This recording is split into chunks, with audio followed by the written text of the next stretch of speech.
नमस्कार दोस्तों, मैं केसी साहू सर आप सबका स्वागत करता हूं आपका अपने चैनल केसी सर के क्लासेस में। दोस्तों, यदि आप हमारे चैनल में नए हैं तो हमारे चैनल को सब्सक्राइब कीजिएगा और बेल आइकन को प्रेस कीजिएगा। दोस्तों, आज हम विद्युत रसायन के बारे में पढ़ेंगे जिसको इलेक्ट्रोकेमिस्ट्री बोलते हैं।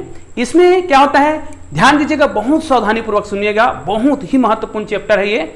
तो ध्यान दीजिए, इसमें रेडॉक्स अभिक्रिया जो होती है वो संपन्न होती है। अब ये रेडॉक्स अभिक्रिया होती क्या है, जिसमें ऑक्सीकरण और अपचयन दोनों साथ साथ होता है, उसको रेडॉक्स अभिक्रिया बोलते हैं। रेडॉक्स अभिक्रिया के बारे में आगे हम और विस्तार से पढ़ेंगे, अभी केवल इतना जानना काफी है।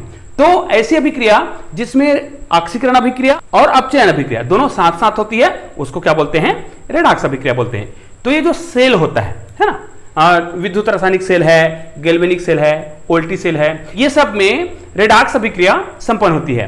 तो आइए इन्हीं के बारे में हम बहुत ही विस्तार से पढ़ते हैं। तो सबसे पहले हमें देखना पड़ेगा विद्युत रासायनिक सेल किसे कहते हैं। तो जब हम कोई केमिकल लेते हैं और उस केमिकल को यदि विद्युत ऊर्जा में कन्वर्ट किया जाए, है ना, तो वो क्या कहलाएगा, विद्युत रासायनिक सेल कहलाएगा। तो इसके लिए क्या करना पड़ेगा, नाम से ही आपको समझ आ रहा होगा, क्योंकि इसमें कोई ना कोई केमिकल लेते हैं और उस केमिकल को क्या करते हैं, कुछ ना कुछ माध्यम से क्या करेंगे, हम विद्युत में कन्वर्ट करेंगे।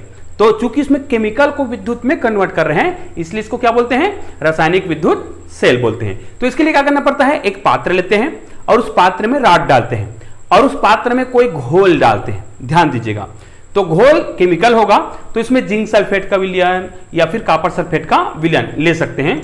तो आइए आज हम विद्युत रासायनिक सेल के अंतर्गत गैल्वेनिक सेल या फिर इसको वोल्टी सेल बोलते हैं, इसके बारे में चर्चा करते हैं, जो बहुत ही सरल है। इसके लिए क्या करना पड़ेगा, हमको यहां पे लिख लेते हैं विद्युत रासायनिक सेल। ध्यान दीजिएगा, बहुत ही सरल होता है ये। इसके लिए आपको क्या करना पड़ेगा, यहां पर आपको दो पात्र बनाने होंगे। ध्यान दीजिएगा, बहुत ही आसानी से आपको समझ आने वाला है, इसको बहुत सावधानी से समझना है, ठीक है। ये हो जाएगा, एक पात्र हो गया, एक पात्र यहां पर ले लेते हैं, क्योंकि रेडॉक्स अभिक्रिया कब कहलाएगा, जब एक में ऑक्सीकरण होगा और एक में अपचयन। तो हम ये समझते हैं कि इस पात्र में ऑक्सीकरण की घटना होगी और इस पात्र में अपचयन की, ठीक है। तो इसके लिए क्या करना पड़ेगा, यहां पर दो राड डालते हैं, एक राड इधर डलेगा। ध्यान दीजिए, इनको यदि आप समझ गए, जो राड डाला जा रहा है उनको समझ गए, तो आपको ये बहुत ही आसानी से समझ आ जाएगा, है ना। तो मैं अलग अलग राड डाल रहा हूं, ध्यान दीजिएगा, दोनों साइड ये हो गया, ठीक है। अब इसमें जो घोल डालते हैं यहां पर, ये घोल ही मुख्य है, आपको घोल को याद करना है कि किधर किसको घोल को डाला जा रहा है, ठीक है। इधर कुछ अलग घोल डालेंगे, ठीक है, इसको ऐसा कर देते हैं, ये हो गया। और इधर जो घोल डालेंगे वो भी अलग होगा। तो कैसे होगा वो बताया जा रहा है, ध्यान दीजिएगा। ये कॉपर की छड़ है, ये कॉपर छड़ है, तो कॉपर की जो छड़ है उसको कॉपर सल्फेट के विलयन में डालेंगे, ठीक है। तो ये CuSO4 का विलयन है, ठीक है। तो इसमें कौन कौन सा चीज मौजूद रहेगा, कॉपर का +2 आयन और यहां पर सल्फेट आयन मौजूद रहेगा, ठीक है। अब ये क्या है, ये वाला जिंक सल्फेट का विलयन है ना। तो जिंक सल्फेट मतलब इसमें क्या क्या रहेगा, जिंक का +2 आयन और सल्फेट का -, आयन, ये दो चीजें इसमें रहेगा। अब ये जो राड है, ध्यान दीजिएगा, इसको लिख देते हैं, ये होता है जिंक क्षण, ठीक है, समझ आ गया। मतलब जिंक क्षण को जिंक सल्फेट के विलयन में डालेंगे और कॉपर सल्फेट के विलयन में कॉपर क्षण को डालेंगे। फिर इनको किसी तार के माध्यम से क्या करना है, दोनों को कनेक्ट कर देना है, ठीक है। तो इस प्रकार इसको हम क्या कर देंगे, कनेक्ट कर देंगे तार के माध्यम से। अब यहां पर हमको क्या लगा देना है, धारा मापने का जो यंत्र होता है, जिसको अपन क्या बोलते हैं, गैल्वेनीमीटर, ठीक है, गैल्वेनीमीटर, ठीक है। मतलब यहां से धारा को नापने का एक मशीन लगा दिया गया, ठीक है। अब ध्यान दीजिए, चूंकि अगर आपको रासायनिक अभिक्रिया संपन्न कराना है तो उसके लिए दोनों के बीच एक ऐसा माध्यम होना चाहिए जो दोनों में क्रिया को संपन्न करने के लिए क्या कर सके, संतुलित कर सके। तो उसके लिए एक लवण सेतु का प्रयोग करते हैं। तो यहां पर हम लवण सेतु लगा देते हैं, ठीक है। तो यहां पर लवण सेतु अब सेतु मतलब तो जानते हो, सेतु किसको बोलते हैं? सेतु जो बंध बनाता है ना, तो एक दूसरे को क्या करता है? जोड़ता है। आपने सुना होगा ना, राम सेतु का नाम तो सुने होंगे। तो उसी प्रकार ये भी एक सेतु है जो दोनों में क्या होता है? इस प्रकार डूबा रहेगा। ठीक है,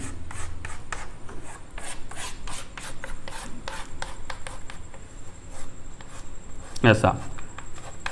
अब ये खुला नहीं रहता है, यहां पर जेली रहता है, ये इसमें मिक्स नहीं होता है, लेकिन अभिक्रिया को संपन्न कराने में क्या करता है? ये सहयोग करता है। अब इसमें जो विलयन होता है ना, KCl या HNO3, इसमें ये अगर ध्यान दीजिएगा, अगर एक ऐसा विलयन होता है जो उसको जेली बना देता है। अब ध्यान से सुनो, यदि इसमें जेली बना दिया गया है तो वो इधर से गिरेगा क्या? क्योंकि वो थोड़ा जम गया है ना, लिक्विड फॉर्म में नहीं रहता है, जेली फॉर्म में रहता है। तो इनको अगर के साथ जेली बना दिया जाता है, किसमें? लवण सेतु में, जिनसे ये यहां पे गिरता नहीं है, लेकिन अभिक्रिया को संपन्न कराने में क्या करता है? मदद करता है। तो ये हमारा क्या हो गया? ये जो दिख रहा है वो क्या है?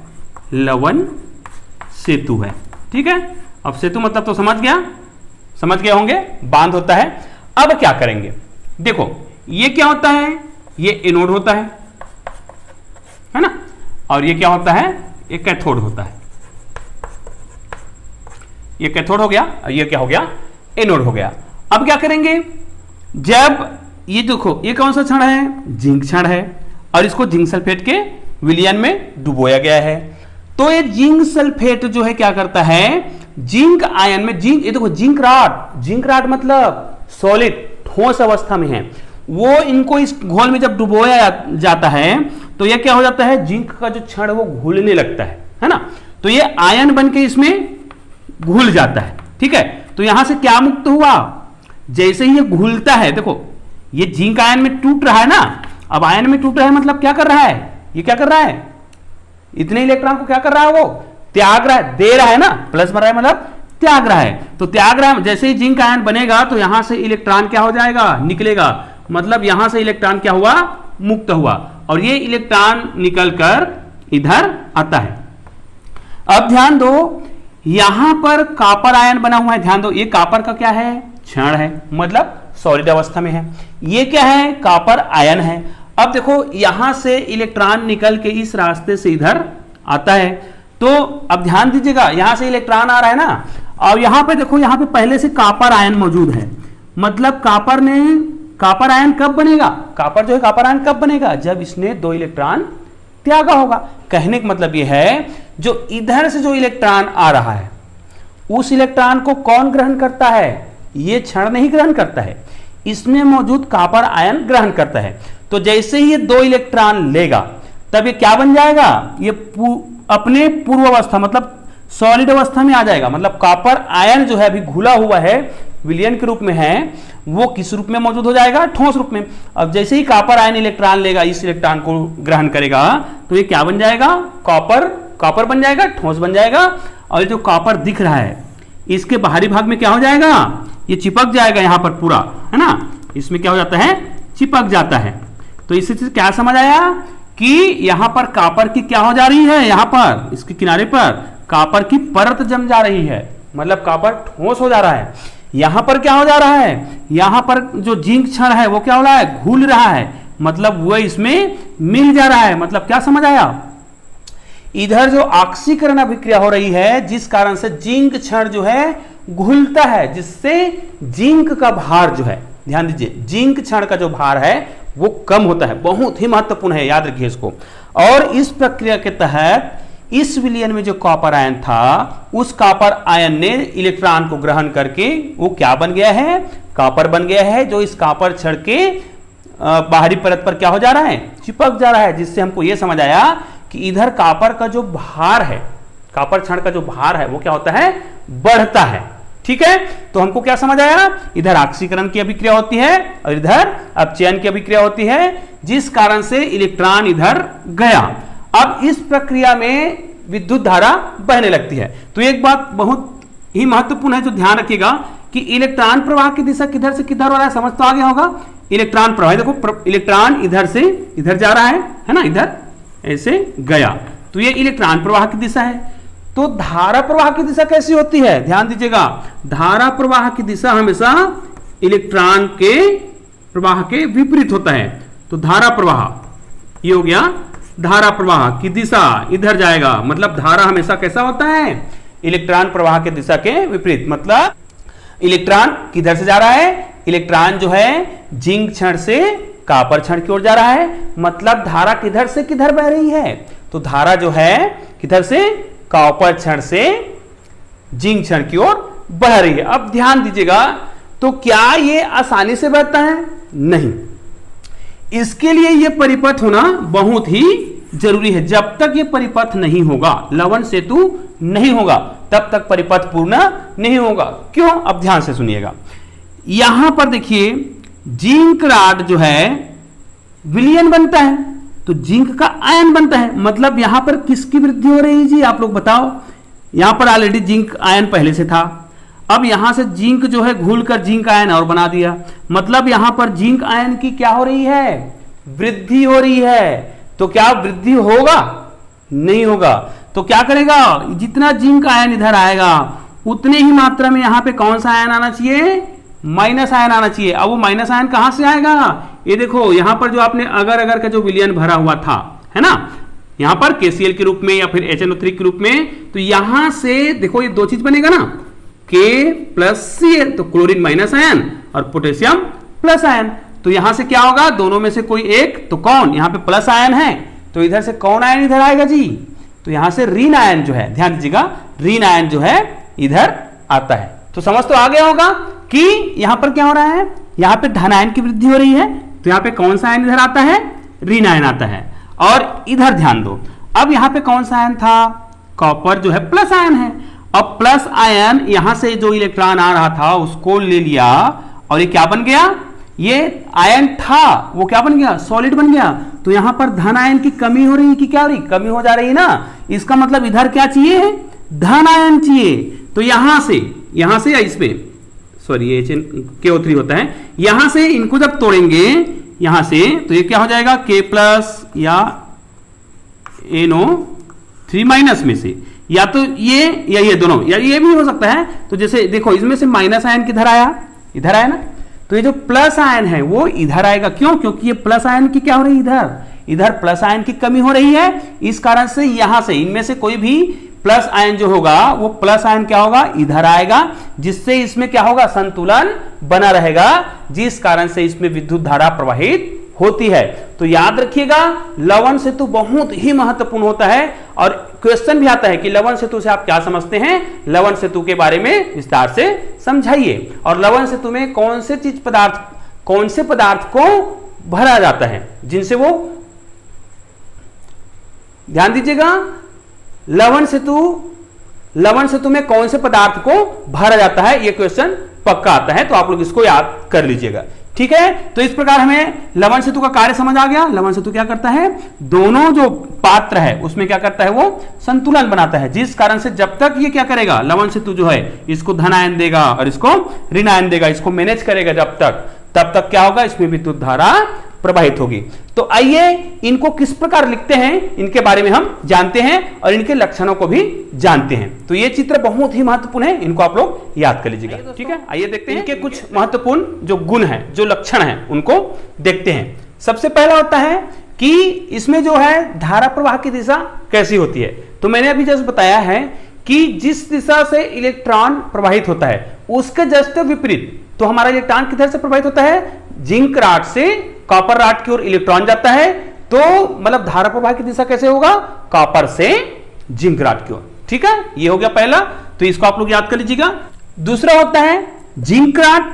जिंक रॉड किसका काम करता है, एनोड का काम करता है। और मैंने बताया था जिंक में क्या होता है, जिंक जो है आयन बनता है। अब देखो जिंक इसमें किस रूप में है, सॉलिड रूप में रहता है। ये देखिए जिंक जो है सॉलिड रूप में रहता है, ठोस रूप में। अब जिंक जो है क्या करता है, इलेक्ट्रॉन त्यागता है, बताया था आपको अभी, वो इलेक्ट्रॉन त्याग के क्या बनाता है, जिंक आयन बनाता है और विलयन में घुल जाता है। तो यहां से क्या ये देखो कितने इलेक्ट्रॉन निकले, 2 इलेक्ट्रॉन निकले ना, तो 2 इलेक्ट्रॉन निकला, ये कौन सा बन गया, ये उसका एक्वा फॉर्म बन गया, एक्वा जलीय विलयन। ठीक है, तो ध्यान दीजिएगा एनोड में ऐसी घटना होती है, इसको बोलते हैं ऑक्सीकरण। आप लोग इसको जानकारी के लिए लिख लीजिएगा, इसको बोलते हैं ऑक्सीकरण। ठीक है, ये हो गया। अब दूसरा कॉपर। कॉपर किसका काम करता है? ये क्या है? ये कैथोड रॉड है। तो कैथोड रॉड में कौन सी घटना होती है जी? कैथोड क्या करता है? कॉपर +2 आयन रहता है, मतलब उसमें आयनिक अवस्था में रहता है। तो ये क्या करता है? 2 इलेक्ट्रॉन को लेता है, तो मतलब यहां पे 2 इलेक्ट्रॉन लेगा तो इसमें ऐसे प्लस करेंगे, 2 इलेक्ट्रॉन ऐसे कर देंगे, तो ये 2 इलेक्ट्रॉन को ले लिया। देखो ये 2 इलेक्ट्रॉन जब लेगा तो क्या बन जाएगा? कॉपर किस अवस्था में आ जाएगा? सॉलिड अवस्था में। मतलब यहां पर एक किस अवस्था में था? जलीय अवस्था में था, है ना, एक्वा। तो ये क्या बन जाएगा? सॉलिड बन जाएगा। तो इस प्रकार इसमें क्या होता है? इसके भार में वृद्धि होती है और इसमें क्या होता है? इसके भार में कमी होती है, क्योंकि इसमें इलेक्ट्रॉन निकल रहा है और हमने पढ़ रखा है कि इलेक्ट्रॉन का निश्चित द्रव्यमान होता है। ठीक है, तो ये हो गया।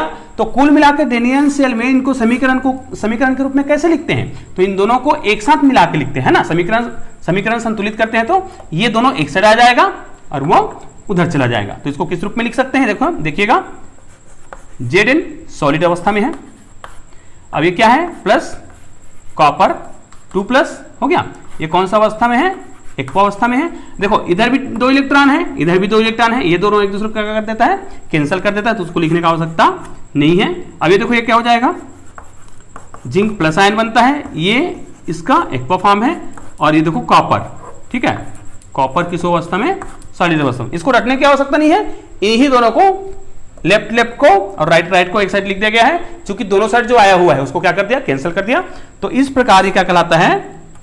यही जो है सेल समीकरण कहलाता है। ध्यान दीजिएगा, ये समीकरण जो है बहुत ही महत्वपूर्ण है। यदि आप रासायनिक सेल के बारे में लिखते हो और यदि आप समीकरण नहीं लिखते हो तो आपको पूरे नंबर नहीं मिलेंगे। तो ये बहुत ही महत्वपूर्ण होता है, ये सेल समीकरण कहलाता है। दोस्तों इस प्रकार हम देखते हैं कि जिंक क्षण में उसके आयन बनने के कारण जिंक का जो भार है वो क्या होता है? उसके भार में कमी होती है। और कॉपर में क्या होता है? कॉपर आयन जो है कॉपर में बदल जाता है और कॉपर रॉड में चिपक जाता है, जिस कारण से कॉपर का जो भार है वो क्या हो जाता है? बढ़ जाता है। अब ध्यान दीजिए, दोनों पात्रों में विद्युत उदासीनता बनाए रखने के लिए, है ना, क्या करता है? कोई चीज जोड़ते हैं। अब ये क्या करता है? दोनों विद्युत उदासीनता बनाए रखता है ना। जैसे इधर धन आयन की वृद्धि हो रही थी तो ऋण आयन मेंटेन कर रहा था, और इधर धन आयन की कमी हो रही थी तो क्या हो रहा था? वो धन आयन दे रहा था। कुल मिलाकर क्या कर रहा था? ये उनकी जो विद्युत उदासीनता है उसको बनाए रखता है। तो इस प्रकार का जो पात्र होता है जिसमें उल्टे यू आकार का, है ना, उल्टे यू आकार के द्वारा दोनों को क्या करते हैं? जोड़ते हैं। ये क्या कहलाता है? लवण सेतु कहलाता है। ध्यान दीजिएगा, लवण सेतु के बारे में हम अगले वीडियो में बहुत ही विस्तार से पढ़ेंगे। ध्यान दीजिएगा दोस्तों, हमने जब 2 पात्र लिए थे और प्रत्येक पात्र में कोई रॉड डुबो रहे थे, तो प्रत्येक पात्र अलग अलग अर्धसेल कहलाता है। इसको विशेष रूप से याद रखिएगा कि प्रत्येक पात्र अलग अलग अर्धसेल कहलाता है, क्योंकि इनको अलग अलग विलयनों में डुबोया गया होता है। लेकिन जब दोनों अर्धसेलों को कनेक्ट किया जाता है, जब दोनों पात्रों को लवण सेतु के माध्यम से जोड़ा जाता है, तब यह क्या कहलाता है? एक पूर्ण सेल कहलाता है। ठीक है, इसका मतलब यह है कि अर्धसेलों को मिलाकर ही क्या बनाते हैं? हम लोग सेल बनाते हैं, जिससे हमको विद्युत धारा मिलती है। ठीक है, तो दोस्तों यदि आज का वीडियो आपको पसंद आया है तो इसे लाइक कीजिएगा और अधिक से अधिक अपने दोस्तों को शेयर कीजिएगा। धन्यवाद दोस्तों।